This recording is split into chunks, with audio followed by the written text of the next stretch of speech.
Students, welcome to NCERT station. Students, यहाँ पे हम सॉल्व करेंगे चैप्टर नंबर 11 जो हमारी बुक है मैथ साइड। ओके, चैप्टर का नाम है एरिया ऑफ पॉलीगन्स। पॉलीगन्स के साथ डील करेंगे इधर। और देखिए, ये चैप्टर स्टार्ट होने से पहले कुछ फॉर्मूलेज हैं जो हमें पता होना चाहिए। ठीक है, फर्स्ट क्या है? Area of triangle. 7th class में हमने ये बहुत पढ़ा है। एरिया ऑफ ट्रायंगल का फॉर्मूला क्या होता है? 1/2 बेस इंटू हाइट। ठीक है, अब एरिया ऑफ क्वाड्रिलेटरल, क्वाड्रिलेटरल का फॉर्मूला भी हम यूज करेंगे नीचे क्वेश्चंस में। तो देखिए, एरिया ऑफ क्वाड्रिलेटरल होता है 1/2 length of diagonal into sum of perpendicular of the diagonal from opposite side. जैसे कि क्वाड्रिलेटर मैंने यहाँ पे बनाया नीचे। ठीक है, तो ये क्वाड्रिलेटर है, तो ये लेंथ ऑफ डायगोनल क्या है? ये जो लाइन है ये है डायगोनल, एंड ये जो डॉटेड वाली लाइन है ये है सम ऑफ परपेंडिकुलर्स। अगर हम इन दोनों का सम कर देंगे तो ये हो जाएगा sum of perpendiculars of opposite vertex. ठीक है, तो ये हो गया हमारा क्वाड्रिलेटरल का फॉर्मूला। अब है एरिया ऑफ रोम्बस। देखिए, एरिया ऑफ रोम्बस क्या है? 1/2 and product of it diagonals. ठीक है जी। अब एरिया ऑफ ट्रेपीजियम का फॉर्मूला होता है 1/2 height into sum of parallel side. तो ये सब हम आगे यूज करेंगे।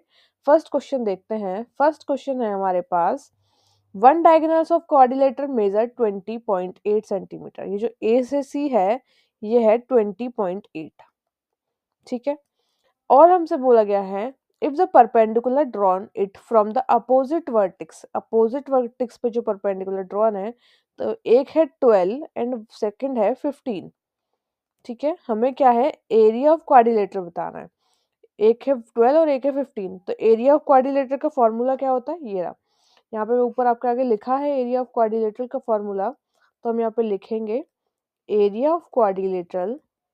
एरिया ऑफ क्वाड्रिलेटरल क्या होता है? 1/2 into length of diagonal into ये जो अपोजिट वर्टेक्स का है। ठीक है, सम ऑफ अपोजिट वर्टेक्स वाला। यहाँ पे भी नहीं आएगा तो इस टाइप से आप लिख लीजिएगा।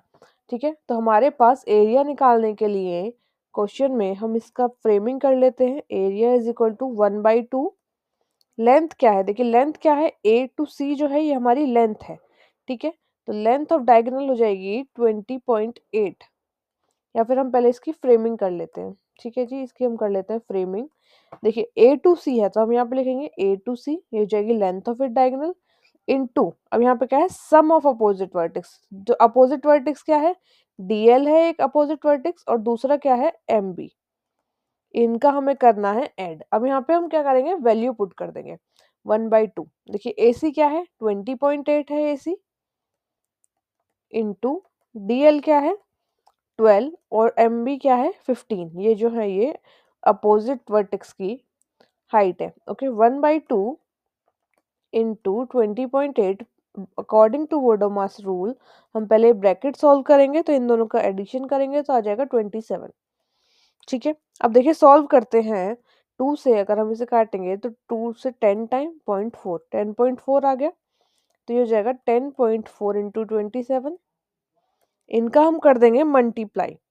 मल्टीप्लाई करेंगे तो आ जाएगा 280.80 सेंटीमीटर स्क्वायर। ठीक है जी, ये आ गया इसका आंसर। देखिए, क्वेश्चन क्या था? हमें एरिया बताना था क्वाड्रिलेटरल का। एरिया निकालने से पहले हमें फॉर्मूला पता होना चाहिए। ये डायग्राम जो है मैंने खुद बनाया है, ये बुक में नहीं दिया, तो आप जरूरी नहीं ये डायग्राम बनाए, आप कुछ और भी बना सकते हैं, कुछ और भी फ्रेमिंग कर सकते हैं। फॉर्मूला था हमारा एरिया ऑफ क्वाड्रिलेटरल, हमसे पूछा गया था, तो हमने एरिया ऑफ क्वाड्रिलेटरल इस फॉर्मूले के अकॉर्डिंग निकाला है। फॉर्मूला है 1/2, ये जो इसका डायगोनल है, ये जो लेंथ है इसकी डायगोनल की, 1/2 into length of diagonals into ये जो अपोजिट वर्टेक्स हैं इनका सम।